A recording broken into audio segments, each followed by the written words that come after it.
Hebrew media. Israel strikes a residential apartment belonging to Hezbollah in Saida Zainab, Damascus. Syrian media. So far, Israeli attacks on the Saida Zainab neighborhood in Damascus have killed 6 people and injured 15. Claim by Hebrew media. The head of Hezbollah's Golan desk was the target of today's Israeli strike on a building in Damascus.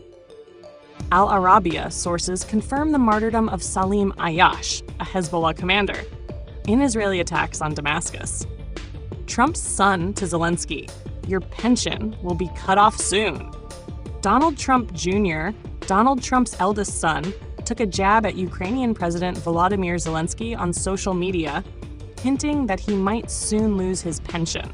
During his election campaign, Trump repeatedly referred to Zelensky as the greatest businessman in history for his skill in extracting tens of billions of dollars from Joe Biden's administration. Netanyahu. I spoke with Trump 3 times. We see the threat from Iran eye to eye. Kaihan. Iran should skip COP29. Taliban. We will participate. Kaihan newspaper urged Masoud Pezeshkian's government not to attend the Global Climate Conference, while the Taliban has announced their intention to participate. In a report, Kaihan stated that the Pezeshkian administration should not whitewash Israel by attending COP29.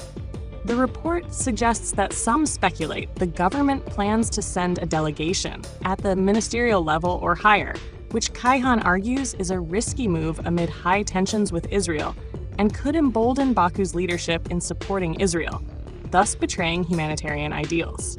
Following Kaihan's critique of Iran's potential attendance at this environmental summit, the Taliban confirmed that they would be participating in COP29.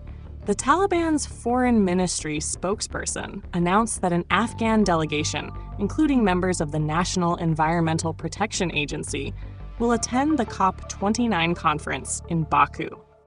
Netanyahu takes responsibility for the assassination of Syed Hassan Nasrallah and the explosion of Hezbollah pagers. Israel's broadcasting authority announced that Netanyahu, in today's cabinet meeting, took responsibility for the explosion of Hezbollah's pagers in Lebanon. During the meeting, Netanyahu stated that he ignored Washington's warnings, which opposed the operation. He also emphasized that the pager explosion operation and the assassination of Syed Hassan Nasrallah were carried out despite objections from senior officials in the Ministry of Defense. Netanyahu added that some Israeli ministers opposed his decisions, including the assassination of Syed Hassan Nasrallah and a ground assault on Rafah. Commander of the IRGC. There's no need for concern in the country. The Zionist regime is on the path to collapse. Arakshi. We had warned the Zionists not to test Iran's resolve. Iran's representation dismisses claims of Ukrainians to assassinate Israeli officials as baseless. The dangerous effects of GPS disruption by Tel Aviv. Zionist media claims Iran carried out a cyber attack against Israel. The head of Iran's interests section in Cairo. Egyptian officials have denied any aid to the Zionist regime. Iran's air defense is on full alert against any foreign threat. Iraqi resistance gives the green light to Iran for retaliation against Israel. Only force and weapons will work. Kamal Karazi, we are ready for war. We may increase missile range. Iran will undoubtedly respond to an Israeli attack. After the Israeli attack, Iran holds the trump card. Former CIA chief, Trump is giving Netanyahu a blank check to confront Iran. Lieberman, Iran is celebrating Gallant's dismissal. Reactions from 2 representatives to the U.S. election results. Trump, the gambler and killer. Before it's too late, pull CENTCOM's dogs out of West Asia and leave.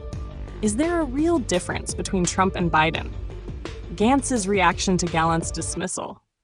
The military is facing manpower shortages.